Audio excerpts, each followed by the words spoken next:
Yes. The access to land is so important. During the civil rights struggle, 40 some years, the only people that were able to stand up and provide a place for the civil rights workers to have a base was land. The farmers that owned land, the black farm owners, and I knew them. When that was gone, there was no place because they could kick them out, they could starve them because they had no access to food, the workers. So this is not only for you, it's for all people to take the land, what's happening. And especially the common land, that they say, well, nobody owns it, there's no title.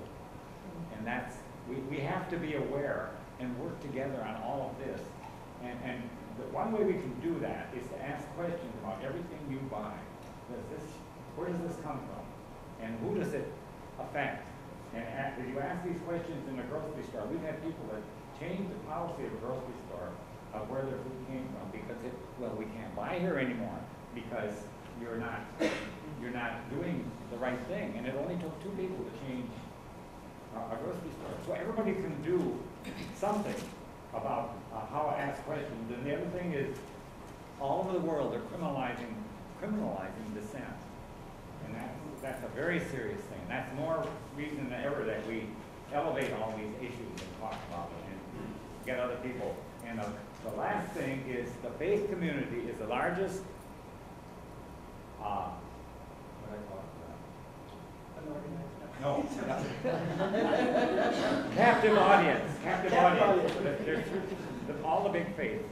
And they all have statements that really relate to food sovereignty, and they're inactive. And we've been challenging them, and it's working. It's just unbelievable. When you talk about food sovereignty, it all comes together. All these statements are there. And locally, I can't keep up with it. It's unbelievable how people in our local community, I never thought would ever do anything. But putting that together is just amazing. The challenge of faith community. Don, go ahead. And then. Could I just add one more, just to that, and then, I want to hear the questions on it. I think that listening to John talk I think it's really, I'm always interested to talk with people from settler communities about going back to the land. If there's a hunting reserve, and in Canada we have what's called the agricultural land reserve system, and we know that in the food system there's a real issue with the amount of agricultural land being kept as agricultural land, and that being sustainable because farmers need land to produce food. But when we hear that and think of hunting reserves and having land reserved specifically for the hunting, the fishing, and the gathering, we need to talk about where the junction is between the farmers and the settler communities and the indigenous peoples. That's a real learning edge. I think that's not often enough. We haven't gone there often enough. So I'm always curious to really get into that because unfortunately, the farmers, do have more rights to land than what indigenous people who have been here for thousands of years. And we have many people in this room who are sympathetic to that and know that and understand that. But how do we make real change? And can you tell we do make change on an indigenous land issue? I'm just not sure where it will go. I wanted to let everyone know about what's happening in the urban agricultural front in Detroit, Michigan. There is a man by the name of John Hans, and he wants to do some commercial urban agricultural projects in Detroit. He wants to do something called vertical farming. He wants to purchase very large tracts of land. Malik, if you could elaborate on the John Hans situation in Detroit. First of all, Mr. Hans has not really been transparent, so we don't have real clear information about what he's trying to do. And the story keeps changing. But at one point he talked about trying to have 10,000 acres of land in Detroit, which is not even possible. There's about 6,000 acres that are vacant right now. So I don't know, maybe he has a plan to try to make some more land vacant or something, but it's varied all the way from 40 acres to 10,000, and the story keeps changing. But what we do know is that he's trying to use his influence and his money to purchase large tracts of land, to move people who are living on the land off, and to do this large-scale commercial farming. And of course, many of us who are involved in the grassroots movement are opposed to it because the current grassroots movement is like community-owned and it benefits the community. And as far as we can see, his venture will only benefit him and those who are part of his corporation. The other thing is there's no transparency. He's held a number of forums and discussions in the ring of mostly white suburbs surrounding Detroit, but has had no discussions with the people in the neighborhoods that he proposes to do his project. And then the other problem with it is that he's not proposing to use organic or sustainable means. He's proposing to pretty much duplicate the same broken system. So, but because of the large amount of money he has, he's able to buy a lot of influence, and he's getting influence in the state legislature because we've been able to block him on a lot of levels within the city of Detroit. So now he's trying to go over the head of the city government and buy influence within the state legislature through something called the Right to Farm Act, which basically would say that no municipality could create laws that regulate how farming takes place within their own jurisdiction. They have to submit to the state law. So there's a lot of real serious implications for it. And we just want to really shine a spotlight on that and encourage people nationally and around the world to oppose that effort and oppose similar efforts that might come up in other places. The ironic thing about it is that Hans and others are seeing the opportunity for commercial agriculture because of the great success of the grassroots movement. So he's really building on the momentum that we've created in order to advance his effort. But the other thing, the real insidious thing behind it is he said a few times that the real reason behind this is that what he's trying to do is buy land, hold the land till the value of the land increases, and then sell it. So it's really a land grab. Speculation. Speculation.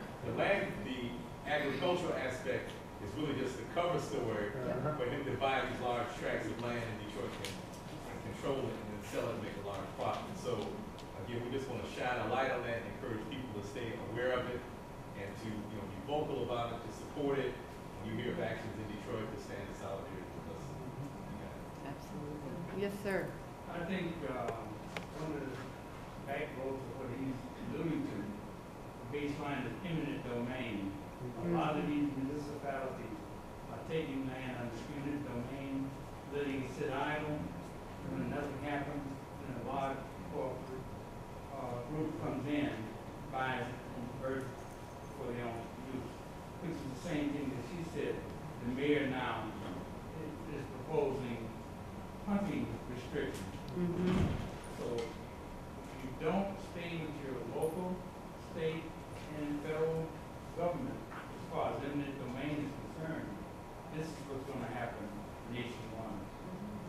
The other thing that is also unfortunate is that you're talking about land in many instances that was taken because of mortgage foreclosures. So you're talking about people who are taking a double, triple hit. And that is really it's just deplorable. And of course, there wouldn't be any connection between those who hold the mortgages and those who might not. Right. Right. Exactly. Other comments? You asked in the beginning how this collective action you're working on, you're thinking policy here. I just organized in New York City around child nutrition rehabilitation, so federal policy, like the school lunch, very different than this. But something that I think we miss a lot of the time is the education around kind of how to navigate the systems that help us maintain these assets that we're talking about here. So while we're doing community gardening, we're educating people about that process. Are we also pointing out the priorities and the things that are helping us to kind of be able to do that? So here's this space, who owns it, who governs it, what are the mechanisms whereby it can be taken away from us? You know, and the same thing with these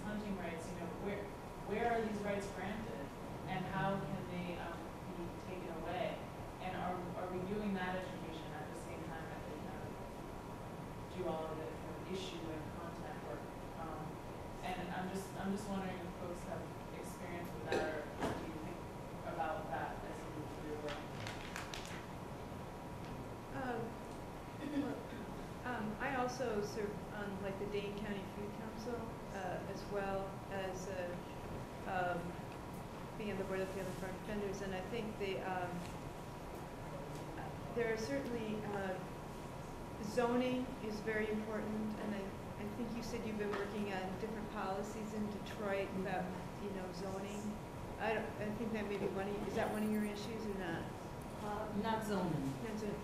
Well, like in Madison, they're now revising their zoning code to incorporate some urban agriculture enterprise zones. And I know Cleveland has a good policy on urban agriculture, and I think the group has been looking at some of that language when they develop it. So I think, what's different is the Native Americans never owned land. It was collectively owned, and they used it, and they didn't necessarily build a house, or they had different areas. Whereas European culture was all about owning property, and so the whole system of land ownership comes over from the European model, and so the Indians could never understand, when they signed treaties, that, they thought that they would, they thought people were crazy about wanting to own, land and staying in one place. But that is the American system that's based on European culture. So, yeah, there's a lot of different rules, and certainly eminent domain, how you own land and things like that. But the public, the cities and counties do own property. One of the things that we've been doing at the county level is to say if there is county-owned land that at certain levels of tract, that new farmers be given an opportunity to rent that property, so that they have an opportunity to farm it, because a lot of the big farmers don't want to deal with tracts that are 10 acres or less. But for someone who might be doing vegetable gardening, that amount of land would be a great amount of land. So it's something that we're looking at in terms of trying to give new farmers an opportunity to be able to farm, and also to develop more community gardens on some of that property. Now, one of our members does work as a city planner in the city, and she is working on the land use policy. So it's actually not us directly, but a member of our group is. Okay, good. At the city level. I'm just wondering, the agricultural land reserves that Dawn referred to exist only in one province in Canada.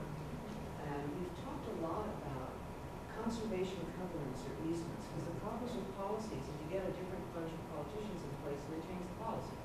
Right. But if you've got a conservation easement that says this land is to be in perpetuity under agricultural management for food production, and I don't know if that's a tool that you can use in urban areas, but I think that might be worth exploring. Doing through a land trust, or even just through an easement that I think can be done. The other thing, like our state constitution was amended to give people the right to hunt and fish and stuff like that. I don't know if other states have something similar or not, but there are rights like that are kind of like in our constitution now. And treaty rights, I was going to say, I think they